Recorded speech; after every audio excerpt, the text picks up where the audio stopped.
వారాహి నవరాత్రుల్లో ఇదొక best experience అని చెప్పొచ్చు. తెలంగాణ సంప్రదాయ పండగ అయినటువంటి బోనాలు వేడుకలో ప్రథమ బోనం సమర్పించేటువంటి గోల్కొండ స్వయంభూగా వెలిసినటువంటి మహంకాళి జగదాంబిక అమ్మవారి దేవస్థానానికి వెళ్ళటం అనమాట.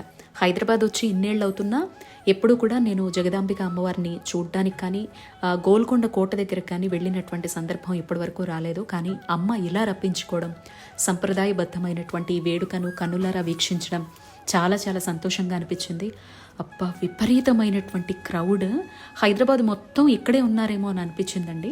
ఇక్కడ అమ్మవారికి 1100 సంవత్సరాలకు పైగా చరిత్ర ఉంది. మీలో ఎవరైనా ఇప్పుడైనా వెళ్ళకపోతే కనుక తెలంగాణ వాసులైతే ఖచ్చితంగా వెళ్ళి ఉంటారు.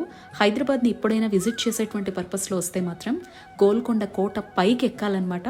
అక్కడ అమ్మవారు స్వయంభూగా ఉన్నారు. అబ్బా, ఇదొక వైబ్రేషన్ అండి. ముందు చూస్తే మనకేమో జగదాంబిక అమ్మ ఉంటారు, అమ్మ వెనకాల భాగానికి వెళ్తే మహంకాళి అమ్మవారు ఉంటారు. మీలో ఎవరైనా బల్కంపేట్ ఎల్లమ్మ దగ్గరికి ఎప్పుడైనా వెళ్ళి ఉంటే గనక కింద తప్పకుండా కామెంట్ చేయండి.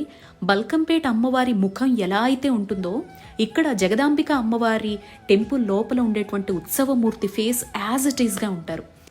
సో అలా స్వామి కార్యం, దీంతో పాటుగా అమ్మ దర్శనం, స్వకార్యం అనమాట. రెండు పూర్తి చేసుకుని అమ్మ ఆశీర్వాదాన్ని తీసుకొని పాపం మా కెమెరామెన్ చెప్పులు పోయాయి.